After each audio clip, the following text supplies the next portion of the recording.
अब जो प्रसंग चला था कि इस 21 ब्रह्मांड में परमात्मा कहते हैं हमने कोई सुखी प्राणी नहीं देखा। कहते हैं घाटे बाद सब जग दुखिया। जिसको घाटा मानी हानि होगी, लॉस हो गया बिजनेस में, या कोई खेती हानि होगी, फसल नष्ट होगी, वो तो आप पे दुखी। और जिसने लाभ हो गया वो और घना दुखी।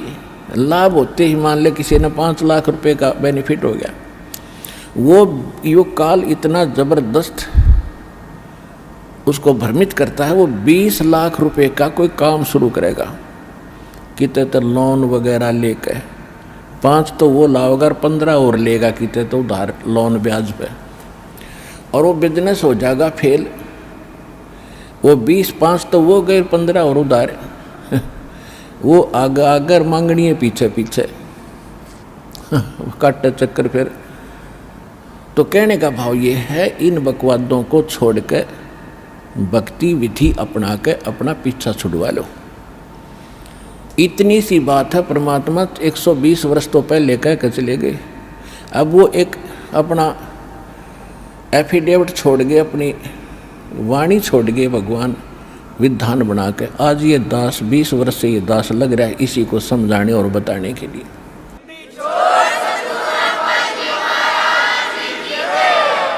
और जब तक हम इस विधि को नहीं अपनाएंगे ना तो यहाँ सुखी हो सकते, और भविष्य तो भूल जाओ, सुख स्वप्न में भी नहीं होगा। जब परमात्मा की सही विधि, सही भक्ति और उसकी मर्यादा पर हम चलेंगे, हम यहाँ भी सुखी होंगे।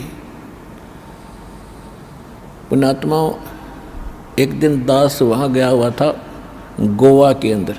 गोवा एक स्टेट है और समुद्र के किनारे बसा हुआ है। वहाँ भगत ने एक सत्संग करवाया था। हम सत्संग करने गए थे सन 2004 में, और वो सत्संग भी उस समुद्र के किनारे से थोड़ी सी दूरी पर, यानी वहाँ से 8-7 किले दूरी पर, 1000 फुट दूरी पर एक ग्राउंड था, वो बुक करा रखा था। सत्संग समाप्त करने के बाद शाम को टहलने के लिए चले गए, और सुबह भी फिर उधर ही घूमने जाते थे। तो क्या देखा वहाँ पर, ये फॉरेनर विदेशी लोग अपने परिवार सहित उस समुद्र के किनारे रेत के अंदर लौट रहे हैं और रेत को लगा रहे हैं। और वो बता रहे थे कि ये कह रहे, अंग्रेजी में बोल रहे थे, कहा बड़ा आनंद आ रहा है, यहाँ पूरी शांति मिलती है। और फिर उनके बारे में ये भी बताया गया कि ये वहाँ अरबपति हैं, अरबपति। इनकी बहुत बड़ी इंडस्ट्री चलती है, इनके बड़े बड़े महल हैं, बड़ी बड़ी कार हैं, 1-1 करोड़ की कार है इनके पास। और उन महलों को जिसमें ये करोड़ों रुपये की कोठी बना कर, करोड़ों रुपये की कार लेकर, वहाँ शांति नहीं। शांति मिली वहाँ कपड़े निकाल के एक लंगोट बांध गए और रेत में पड़े हैं। ने कहा हाँ यहाँ बड़ी शांति है। इन कोठिया ने शर्मा मारोगे जहाँ शांति नहीं, चाट लो उन कोठिया ने जहाँ शांति नहीं। तो पुण्यात्माओं, ये हालत है हमारी। शांति तो है बिल्कुल निश्चिंत हो करके और हल्का बन के, इन कार कोठी और इस माया में कभी सपने में भी शांति नहीं होगी। और शांति नहीं है तब बाढ़ में जाओ, वो धन जिसके चाहे अरबपति और चाहे खरबपति, जब आत्मा में शांति नहीं, वो तो आज भी आग में जल रहा है, फिर सारी संपत्ति ने छोड़ के फिर नरक की आग में न्यारा जलेगा। वो यहाँ भी दुखी, उसका परलोक भी दुखी। तो यहाँ परमात्मा हमें याद दिलाते हैं कि घाटे बाद सब जग दुखिया, और के गृहस्थी बैरागी हो। जो घर छोड़ कर चले गए, बैराग ले लिया, जंगल में जा बैठे। अब वहाँ जाकर जंगल में बता कोई बात है, कैसी बुद्धि भ्रष्ट हो रही थी हमारी।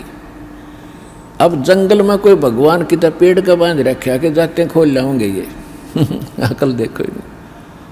पर आत्मा है ये भगवान के लिए रुक नहीं सकती। जैसा भी इसको गाइड मिलता था ऐसे ही या अपनी स्वप्रेरणा से भाग लेती है। अब घर त्याग दिया, जंगल में पहुंच गया, ठीक है, रोटी खा के गया होगा सुबह सुबह, तो शाम तक कोई दिक्कत ना, लेकिन शाम में भूख फेर लगेगी, रात काट लेगा जैसे तैसे, सुबह नहीं होगी उस पर। सुबह फिर भागेगा कहाँ? गृहस्थियों की तरफ, गांव नगर की तरफ, दिए माई वहाँ से मांग के फिर जंगल में बैठ के खाई। और फिर वर्षा होगी तब उसको महसूस होगा भी बहुत दिक्कत आई है, फिर एक झोंपड़ी डालेगा। सर्दी लग गएगी तो कोई कंबल मांग के ले आओगा किसी से, फिर के छोड़ा वह भी चिंता वहाँ नौकी नो बन गई, वो फालतू ज़्यादा बन गई। वहाँ बड़े बनाए मकान थे, बड़ी बनाई रजाई कपड़े थे और बड़ी बनाई रोटी मिलनी थी। वहाँ ना भक्ति करेगी, वहाँ जा बकवाद करी, इस ऐसे भगवान मिलेगा।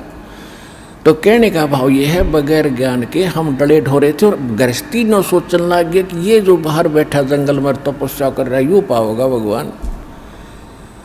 तो परमात्मा के पाने का विधान विधि हमारे सदग्रंथ बताते हैं और खुद भगवान बताते हैं, या जिन्होंने परमात्मा पाया वो संत महापुरुष बताते हैं।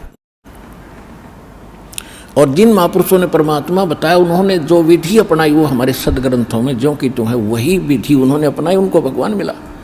और जिन्होंने वो विधि नहीं अपनाई अपने सदग्रंथों वाली, उनको भगवान नहीं मिला। इसलिए आज तक भगवान को निराकार निराकार कहते रहे, रामकृष्ण को भगवान मानते रहे। भगवान तो कबीर साहब थे, आज तक किसी ने बताया भगवान कबीर साहब है? ये कबीर पंथी भी कहते हैं कबीर साहब तो अलग है और परमात्मा न्यारे हैं। इनकी विधि थी नहीं जो भगवान को देख सके और पा सके। तो कहने का भाव यह है दास का कि परमात्मा पाने के लिए भगवान ने स्वयं एक रोल किया, भूमिका की। परमात्मा कहते हैं जो सुख है गरीबी में वो ना ही रे अमीरी में। गरीबी यानी आधीनी और साईं इतना दीजिए जा मैं कुटुंब समावे, और हम भी भूखे ना रहें अतिथि ना भूखा जाए। इसमें जो सुख है और भगवान की भक्ति साथ हो। देखो भगवान की भक्ति नहीं है तो चाहे वो हैंड टू माउथ वैसे भी रह लो, उससे भी कोई लाभ नहीं होगा। भक्ति भगवान की साथ हो और भगवान का फिर सहारा आपके साथ रहेगा। आपको आवश्यक वस्तु आपके सोचने से पहले प्राप्त हो जाएगी जब हम भगवान परमात्मा कबीर जी की शरण में विधिवत रहेंगे। तो फिर हमने घने संग्रह संचन की आवश्यकता क्या? लेकिन हमारा जो है दिल इतना कमज़ोर हो लिया, हम संग्रह किए बिना रुक नहीं सकते। फिर परमात्मा ने बताया कि जैसा भी जिसकी व्यवस्था है उसी में इस भगवान की भक्ति को प्रारंभ करो, ज्ञान को सुन और इस पर कुछ कदम इसके अनुसार रख कर देखो। फिर आपको शांति भी होगी, घर में बरकत भी होगी, पापों से भी बचोगे। अब परमात्मा एक झोंपड़ी में रहा करते, सारी ब्रह्मांड के रचने वाले। वो एक शब्द से और एक सेकंड में इतना आलीशान मकान बना सकते हैं, एक वचन से, जिसके वचन से सब ब्रह्मांड और सब सूर्य और ये चांद सितारे बन गए और ये सब जीव जंतु, ये पौधे परमात्मा के एक वचन से बाग लग गए। तो क्या वो अच्छे महल बनाकर नहीं रह सकते थे इस पृथ्वी पर? काशी बनारस में वो जुल्हे का काम करके क्यों दिखाया उन्होंने? क्यों एक झोंपड़ी में टाइम पास किया कि बच्चों आपको बस इतना ही पर्याप्त है। इस गंदे लोक में, इस काल की जेल में तुम बड़े बड़े व्यवस्था करने चाहते हो तो तुमने भांग पी ली। आपको ये जेल महसूस हो नहीं रही क्योंकि आपको नशा करा दिया इसने। अब ये परमात्मा का ज्ञान एंटीबायोटिक काम करेगा, ये आपका नशा उतारेगा और फिर आप होश में आओगे। फिर आपको यह जेल दिखाई देगी। जब आपको ये जेल दिखाई देगी तो इससे निकलने की आप चेष्टा भरसक करोगे। और अब परमात्मा ने बता दिया चेष्टा की तरीका बता दिया कि ऐसे प्रयत्न कीजिए और गारंटीड मोक्ष होगा, गारंटीड मोक्ष होगा। ये भगवान की बताई वाणी।